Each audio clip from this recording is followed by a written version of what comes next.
Positive memories are actually very, very important.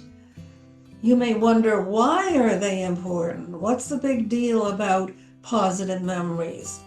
Well, the big deal is that they house tremendous untapped talents in yourself. A lot of our memories are sort of half good, half bad. Maybe we went to a park when we were a child with our parents, and most of the day was good, but then some of it was bad, and Daddy wouldn't pay for you to go on the extra rides or whatever. So you have memories. Some are good, some are bad. Why are they important? Because the memories are of things you've experienced and had a chance to understand in your life and to feel.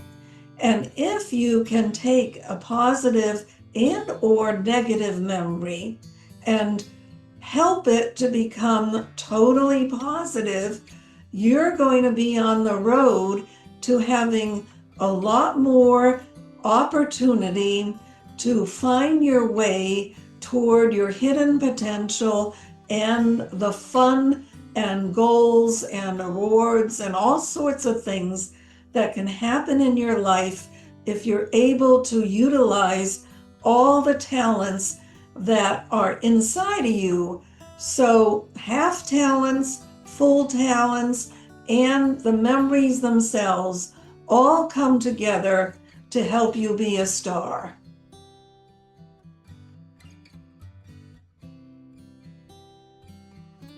Negative memories also are helpful. They're helpful because very often they give you a chance to see how far you've come. They give you a chance to recognize that even with parents who weren't perfect, other siblings that weren't perfect, maybe grandma wasn't perfect, maybe even your first boss wasn't perfect. Within all these experiences that you can still bring up in your memory, you had a chance to grow. And very often, because they meant a lot to you, you didn't want to lose a job, or you wanted to please grandma. Because they were important to you, you held on to the memories, and you actually got yourself to do whatever was necessary. You took that extra course in college, or you went to visit an elderly relative and bring that relative some happiness. You did lots of things, sort of to make yourself better and to accomplish. And all those negative memories can now serve you to push you along into even bigger and more complicated positive memories.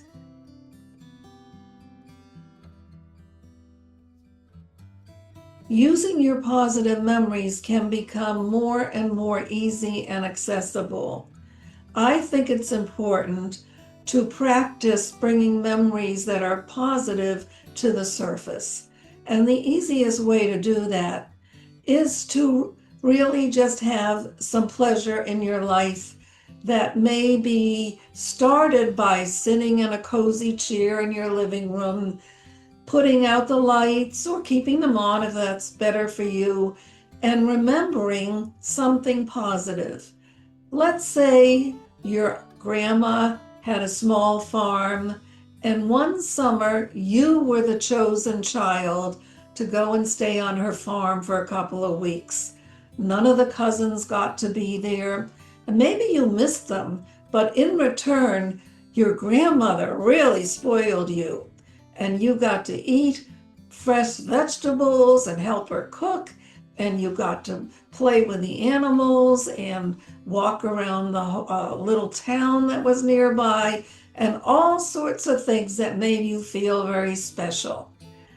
So the deeper you can hold on to those feelings, and even if you begin to cry a little bit, that's okay, because you're now making access to so many little things about yourself that if you rearrange them may make a big difference in your life. So what could be the difference about this? Maybe you're going to realize that you should take your children to a farm before they grow up. Maybe you want to relive some of that experience. Maybe you want to make sure that you visit some elderly relatives before it's too late. Maybe you end up teaching your children how to interview some relatives on the phone or on Zoom or something like that. So actually, you're already passing on the history of yourself in a form that allows your children to grow and become more worldly. So there can be lots of things that work to your advantage as you get closer and closer to your own positive memories.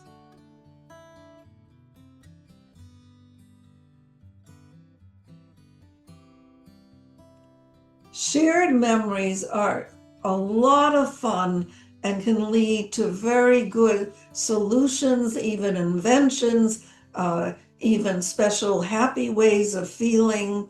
Because once you have more than one person remembering memories at the same time, more or less, then you have even a broader bunch of memories that spark off into each other. It's like the 4th of July, one sparkle hits another sparkle, hits another sparkle, and suddenly you're back in Hollywood with one friend who had a play in a part in a film. You're on a vacation in Venice with another friend. You're sitting in New York City having lunch with another friend. You're in the hospital with another friend who just had a baby, and for whatever reasons, she placed the baby in, or the nurse placed the baby in your arms. Maybe it's one of the most astounding things that ever happened to you. And here you are just reliving it, and it's great. It's funny, it's interesting, it's worth saving, it's worth sharing, and it's always good to think about ways of including people you care about who are important to you in your memories.